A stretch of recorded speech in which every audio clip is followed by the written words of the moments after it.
हम सभी जानते हैं कि बंदर शरारती स्वभाव के होते हैं, लेकिन आज हम आपको एक ऐसे बंदर के बारे में बताने जा रहे हैं जो सिर्फ शरारती ही नहीं बल्कि बहुत गुस्सैल और खूंखार भी था, और इन्हीं कारणों से उसे उम्र कैद की सजा देनी पड़ी थी। इस बंदर का नाम कलुआ था, जो उत्तर प्रदेश के मिर्जापुर जिले में रहता था। कलुआ बंदर किसी से भी नहीं डरता था और किसी पर भी हमला कर देता था, इसीलिए मिर्जापुर पर इसका आतंक फैला हुआ था। दूसरों पर हमला करने के साथ ही इसमें शराब पीना और मांस खाने जैसी बुरी आदतें भी थी।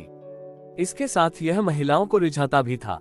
अगर कोई पुरुष सामने दिख जाए तो उसे काट खाने को दौड़ता था।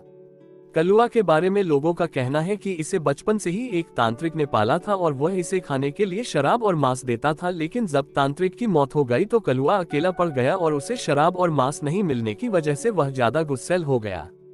इसके बाद कलुआ ने मिर्जापुर शहर में अपना आतंक फैला दिया और लोगों पर हमला करने लगा। कलुआ ने अब तक 250 से ज्यादा लोगों को जख्मी किया था, जिसमें से एक की मौत भी हो गई थी। बहुत सी बच्चियों के चेहरे को तो कलुआ ने इतनी बुरी तरह जख्मी किया था कि उन्हें प्लास्टिक सर्जरी करवानी पड़ी थी। जब शहर में कलुआ का आतंक बहुत ज्यादा फैलने लगा तो इसे पकड़ने के लिए वन विभाग को बुलाया गया। पशु चिकित्सा अधिकारी मोहम्मद सगीर ने बताया कि जब टीम मिर्जापुर में कलुआ बंदर को पकड़ने गई थी तब उसके साथ एक बंदरिया भी थी। बंदरिया उसकी चौकीदारी करती थी।